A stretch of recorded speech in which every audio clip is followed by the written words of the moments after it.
little history. So first of all, my name is Candace Watkins. I'm the OLA president this year. And this is Michelle Burke. She's a past president and was also the chair of our task force, time capsule task force. Just a committee. Really? Okay. Yeah. Right. To investigate the details of terminology later, but she's done a great job with everything time capsule. So the OLA time capsule is celebrating OLA's 75th anniversary as an association, which is great. It's a 25-year-old time capsule. I feel like I'm turning around. You are. I am, but I'm not getting dizzy. I'll stand down here. Maybe I should face the camera too. Okay. I'll stand down. It's a 25-year-old time capsule that was put together in 1990, and Michelle is here to tell us a little bit more maybe about it and what you've been doing with the task force. Yeah, well, I would like to, first of all, thank the task force that's actually a committee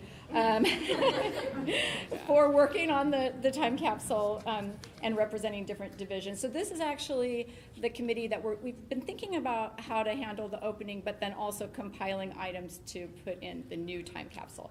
So if you would wave or do a little whoop whoop. Ross Betzer from Public Library Division. Anne Frazee is not here, but she's representing OASL. Stephanie Milbrodt is not here, but she's representing ACRL. Rebecca Mayer is here, but not here, and she's representing CSD. Susan Smallsreed is from OEN. Is she here? Okay. And Michael Crutchfield, we had some questions about preservation and just kind of archival issues that Michael helped us with. And then I'd also like to thank Kevin Moore from Portland Community College for creating a cartoon to go into the new time capsule. So as part of the time capsule project, I've been reading a lot about time capsules. They're quite wacky. That's really some fun reading, but I'd like to just make two observations. First of all, kudos to us for not losing ours. Apparently most of them are lost. So thank you to the State Library, where is Mary Kay, right? Ours was kept safely at the State Library in the archives for these last 25 years, so that's great. The other thing is just how, sometimes time capsules become sort of a plea for understanding, like I'm going to give you my glasses and my diary and you try to make sense of it. And so I'm trying to think of this as if this was a piece of music or a symphony and we're all chiming in as an association and we're talking to each other. This particular instrument has been at rest. So this has been a pause in that particular conversation. So we're opening this up just to see what did they say, what noise was this making 25 years ago? And then we'll put together a little something to continue that conversation with our colleagues 25 years from now. So let's open it. That's a great way to describe it. I think it'll be well documented. Yes. Okay. So one of the things I've learned is when you open a time capsule, you bring something to open it with. And thank you, Ross, for providing this cutting instrument. So, okay. Where did Michelle? Michelle, you need to be up here. Come here. I might need some assistance. Okay. We could pass. So, I don't know if you already talked to the board, but we thought it would be nice to have executive board members come up and take something from this and you look at it and then describe what is it that you have. You figured out, because otherwise Candace is just opening it, So, right. So I think it would be fun to have more of an interactive and collaborative effort, seeing as how we are librarians and we are collaborative people. So I'm going to open it. I'm going to maybe share the first thing, and then one by one, let's take turns coming up here, grabbing an item, describing it. Maybe putting it after you finish here so that our wonderful camera person who has volunteered so nicely to be here today, thank you, can record it. Sound good? So get ready, all right? Get ready. All right, my cutting instrument.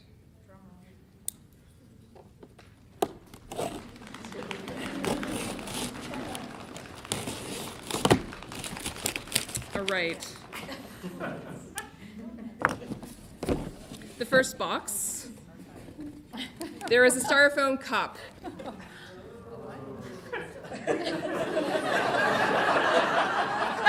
Okay.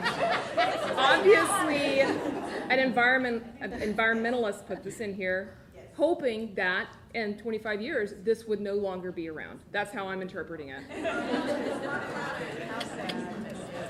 Okay, I'm going to go again since that one was interpretational. Let's see if there's a mess. Okay, well, I'll just... All right, it's a horseshoe. It's the letter U. Oh, it's a letter U.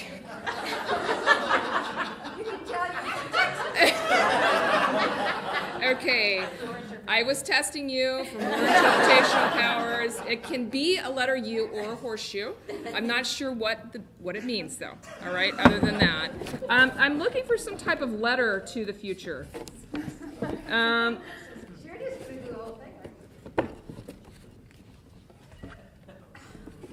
But I'm not finding it. So why don't I have maybe a helper come on up, and I'm going to present this one other thing, and then actually, why don't you take it? Or would you like to present this? No, because I don't have my glasses on.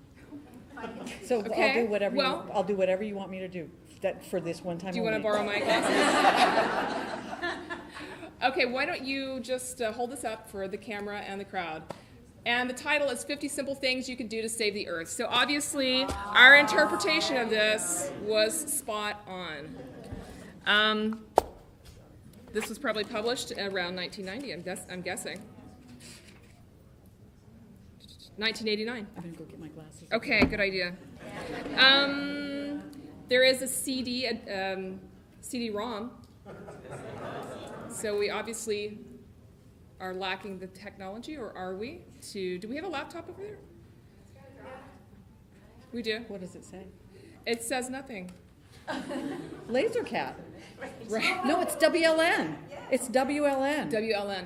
Washington Library Network. Okay. It's the OCLC of the West Right. that went belly up a couple years ago. Okay. So Well, it's- maybe we can pop that in a few minutes. And maybe this has the explanation of the U or horseshoe. Yeah. Oh, okay. Oh, I see it. Oh. yeah. All right. You're good. You want to come up here? Okay, I know. That's who we Meaning, should. come on up. That's who we should have up here. The people who are around. Let's start sharing the wealth so I can quit embarrassing myself. All right.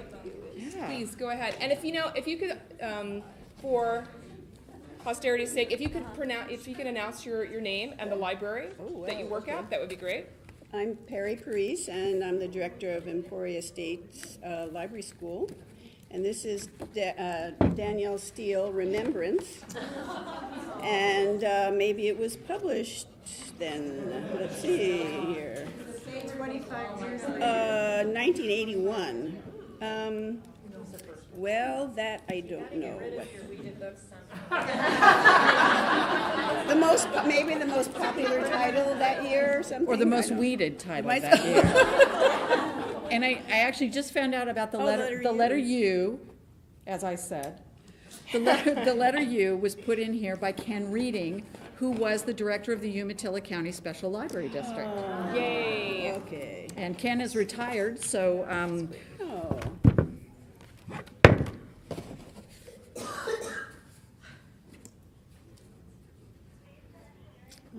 what do you think this is? Ooh.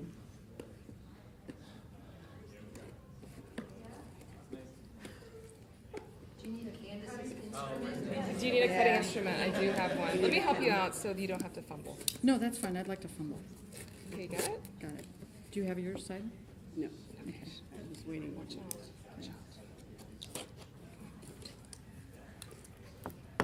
This says Blythe Jorgensen doll. So do you think it's a doll of Blythe Jorgensen? Or just the box they used to. All right. Let me help you It's again. taped all the way around. Okay. We'll put some blood in the next one. Yeah, that's right. DNA. Drops DNA. of blood. DNA for the next. Oh, styrofoam. More. Something we don't want around in this century. It maybe is a doll. Yep, it's a doll. It says Blythe Jorgensen. Blythe Jorgensen doll. Anybody know? Somebody should look it up, maybe? Yeah, who's got internet access right now? What is it? Oh, but it is sort of a librarian doll, sort of the predecessor of Nancy Pearl. Nancy Pearl. Right. That's pretty cool. So what's a Blythe doll? That's not a Blythe doll. Blythe dolls, I believe, are those dolls with the really big eyes. Oh, like big eyes from the. Okay. This has no eyes. This has no eyes. Oh, it's a faceless librarian. Yeah, she has glasses, but no eyes. Ooh, okay. Okay. All right. Thank you, Carrie.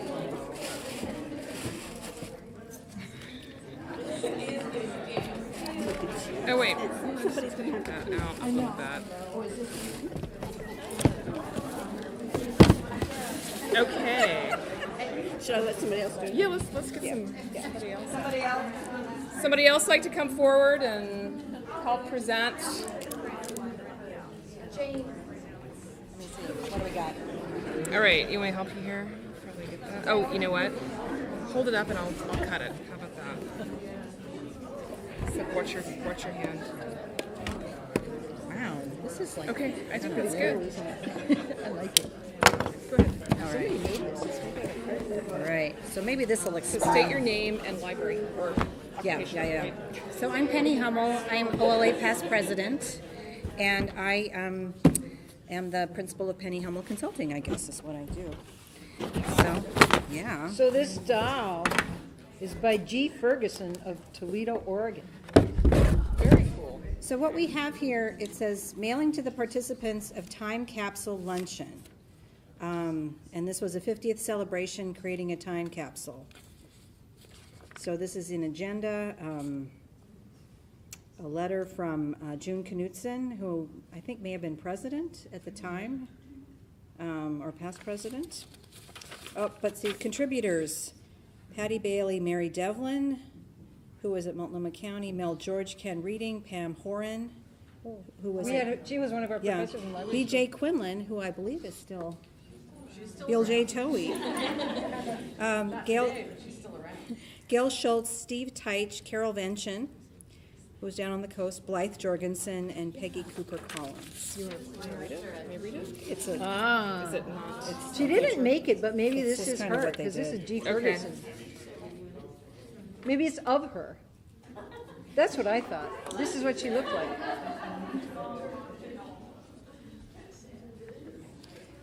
so this thing says Library Segs 3, so we might want to get this converted and see what it says. Great. Somebody else do it? Yeah, Jane, go ahead. Go take ahead, one. Jane. Thanks, Penny. Yeah. Portal. Whoa.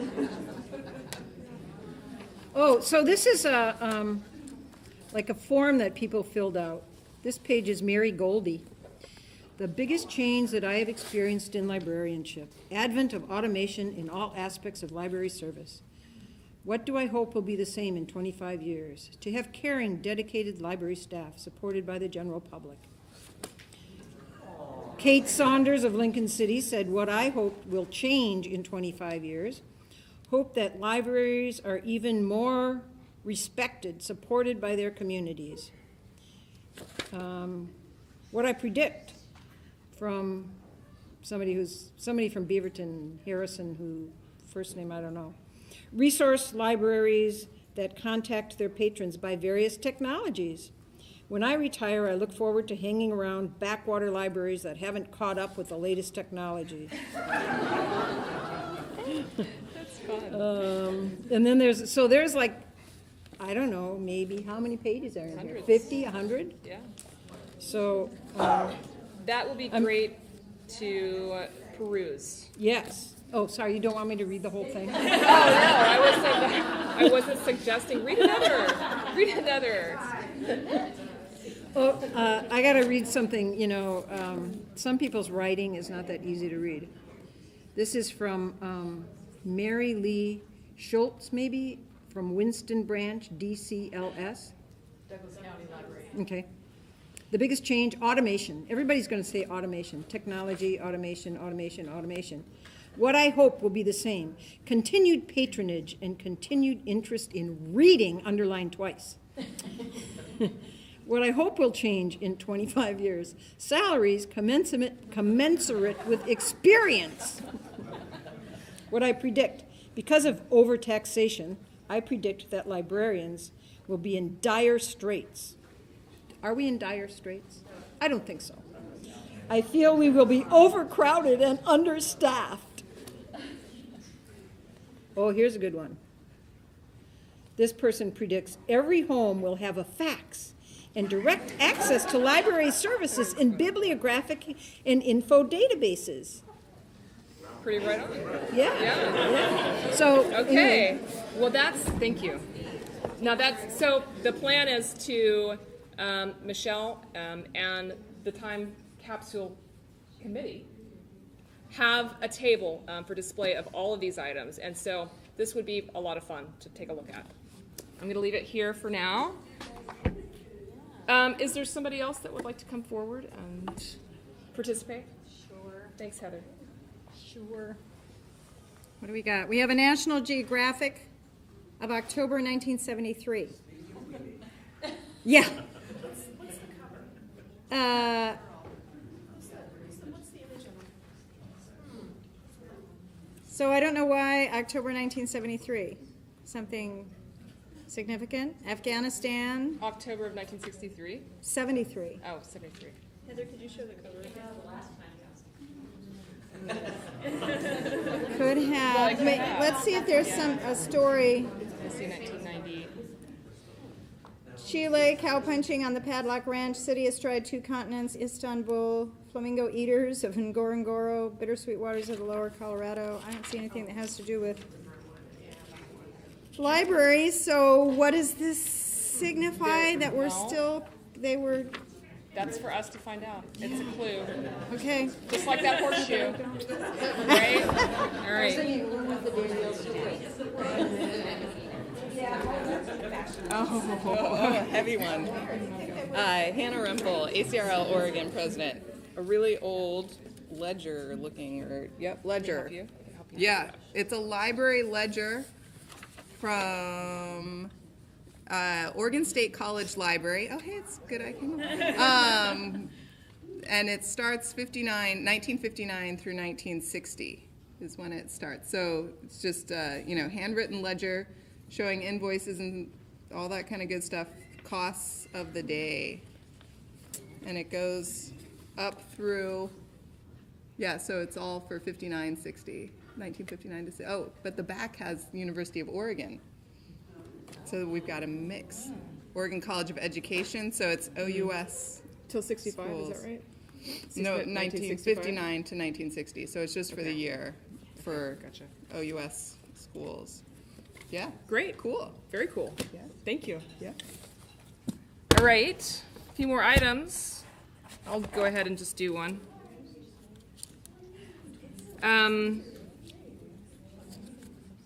Looks like a number of library cards, which is great. Joan Student. Anybody know her? I know she's still around. Multnomah County Library card, University of Portland Library, Oregon Episcopal School, OES Library System, W.A. Woodard Memorial Library in Cottage Grove, and that's that.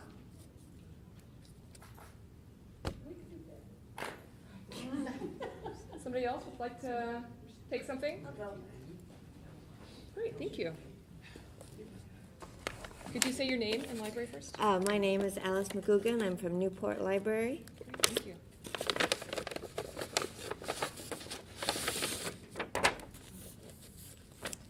This This is, looks like promotional material for the 1990 OLA conference addressed to June M. Knudsen.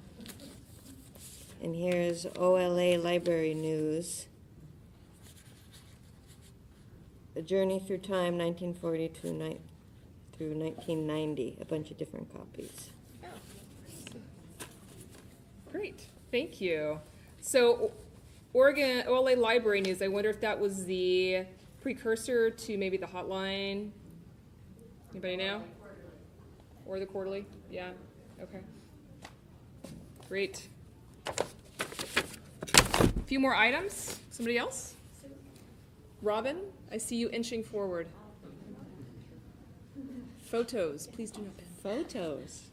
Although my first comment is I wanted to go back to school and pull up how many school libraries still have a copy of this.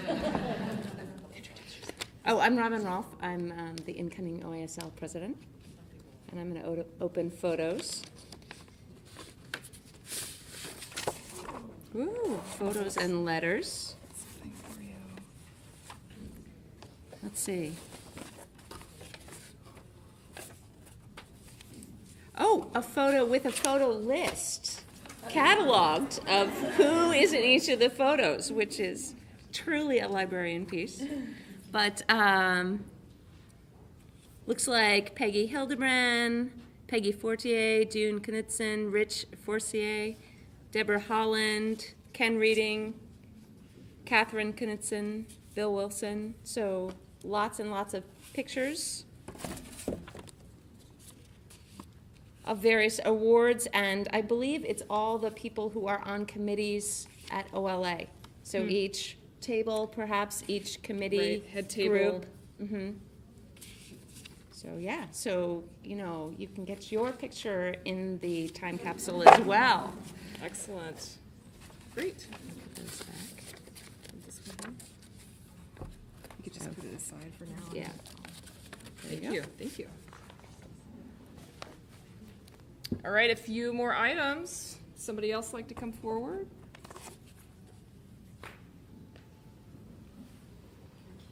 All right. Oh, yay. Here you go. Okay. This is a agenda, I believe. Let's see. It's the 50th anniversary OLA luncheon, creating a time capsule presenters. So apparently at the luncheon in 1990 at the OLA conference, they must have discussed the making of this time capsule.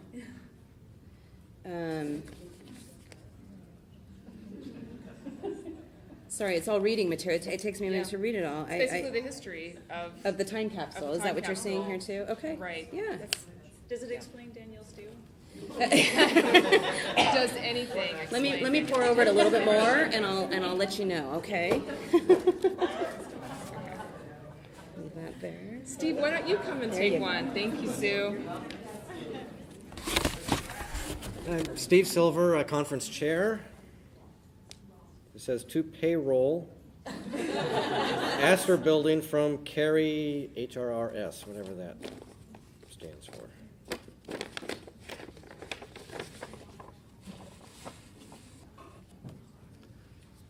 Goals for public library service in Oregon.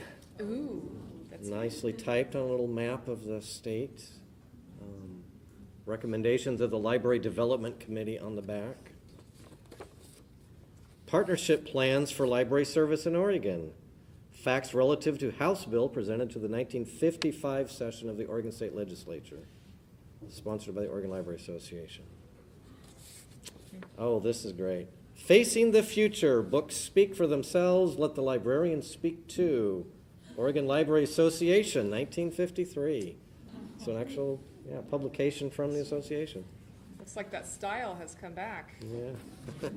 Wow. I believe that's all that was in here. Oh, one more. Oregon looks ahead. Oregon needs more books for more people. The lovely bookmobile on the cover. It's pretty cool. See if there's a date.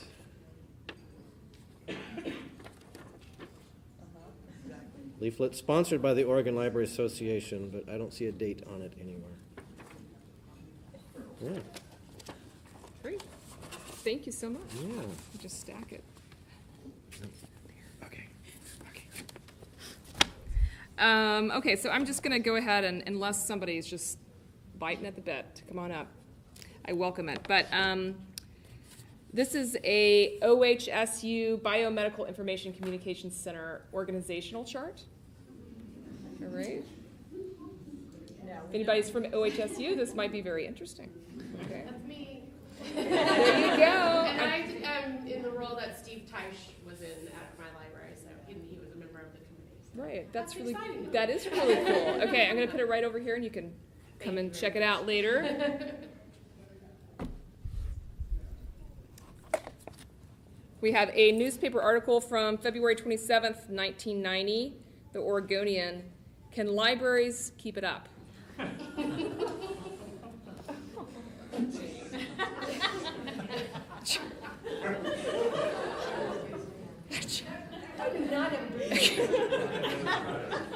Okay, well, I'll just read the first paragraph. Libraries stand out among all services in showing what regional cooperation can achieve. They have practically defined the term. That's a good start. I like that. That could be written today, right?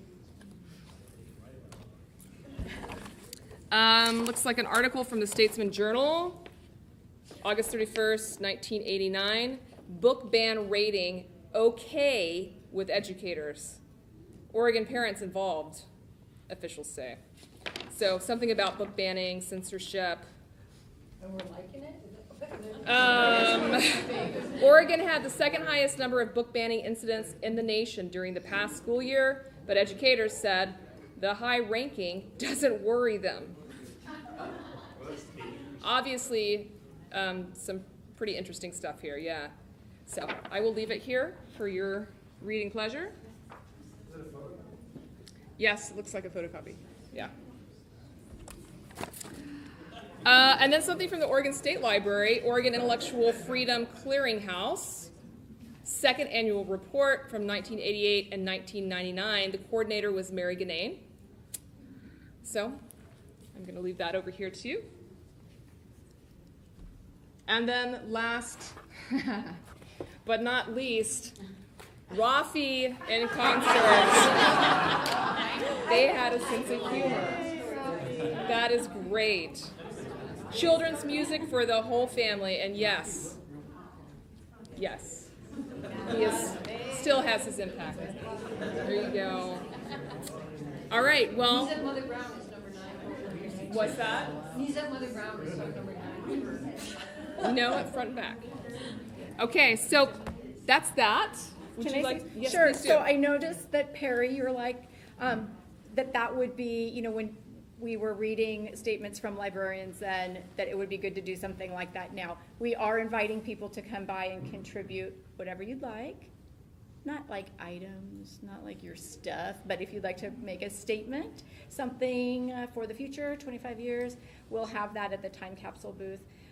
We set up a time capsule table at the OBOB State Championship last weekend and invited the participants to also leave comments. And we've collected those, so we've heard from all those state champs, and we'd like to hear from you too. And we'll make an announcement tomorrow either at the lunch or the morning or both. So Both.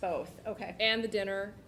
And Friday. I mean, it's all over the place. Thank you. I want to say thank you to Michelle and to the rest of the Time Capsule Committee.